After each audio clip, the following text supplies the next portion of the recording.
Shalom, salam sejahtera. Renungan malam seiman pada malam hari ini berjudul Membantu pada Waktu Krisis Akhir. Ditulis oleh Dr. Kathleen Lewijaya Kuntaraf dan Pendeta Dr. Jonathan Kuntaraf. Ayat intinya berbunyi, maka marahlah naga itu kepada perempuan itu, lalu pergi memerangi keturunannya yang lain, yang menuruti hukum-hukum Allah dan memiliki kesaksian Yesus. Wahyu 12 ayat 17. Kitab suci menyatakan bahwa umat Tuhan pada akhir zaman sejarah dunia akan mengalami murka dahsyat dari kuasa naga dan iblis karena ia terlibat dalam upaya terakhir untuk membinasakan mereka sebagaimana yang kita baca dalam ayat inti di atas tadi. Nah, itulah yang disebutkan dalam buku Daniel 12 ayat 1. Akan ada suatu waktu kesesakan yang besar, seperti yang belum pernah terjadi sejak ada bangsa-bangsa sampai pada waktu itu. Untuk membantu mereka agar tetap dapat hidup melewati konflik zaman yang paling dahsyat itu, Tuhan dalam kemurahannya memberikan jaminan bahwa mereka tidak akan dibiarkan sendirian. Kesaksian Yesus, yaitu roh nubuat, akan menuntun mereka dengan selamat sampai di tujuan akhir, di mana mereka akan bersatu dengan Juru Selamat pada kedatangannya yang kedua kali.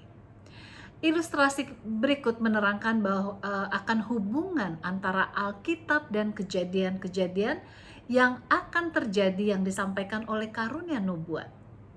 Misalnya kita bayangkan akan mengadakan sebuah pelayaran. Pemilik kapal memberikan sebuah buku petunjuk kepada kita yang menjelaskan secara rinci apa yang akan terjadi dalam pelayaran tersebut. Bila kita memperhatikannya, maka kita akan dapat tiba ke pelabuhan yang kita tuju dengan aman. Nah, tentu untuk melakukan pelayaran itu kita harus membuka buku tersebut dan mempelajari isinya secara cermat. Kita melihat bahwa pengarangnya mengemukakan prinsip-prinsip umum yang dapat mengatur kita dalam pelayaran tersebut, sambil memberikan petunjuk yang paling praktis bagi kita.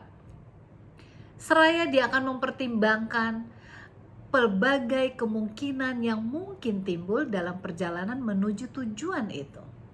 Kemudian katanya, saya telah mempersiapkan seorang jurumudi bagimu yang akan menemani serta memberikan pelbagai petunjuk kepadamu ketika menghadapi waktu yang berbahaya yang telah dibahas secara rinci. Nah, kemudian sang jurumudi sesuai dengan janji yang sudah diberikan muncul. Nah, yang sedihnya sebagian menerima jurumudi tersebut, namun sebagian menolaknya. Semoga kita termasuk orang yang menerima jurumudi, yaitu roh nubuat, yang menolong kita untuk menjelaskan Alkitab, sehingga kita bisa tiba di tempat tujuan, sampai bertemu dengan Yesus yang kita nantikan. Tuhan Yesus memberkati.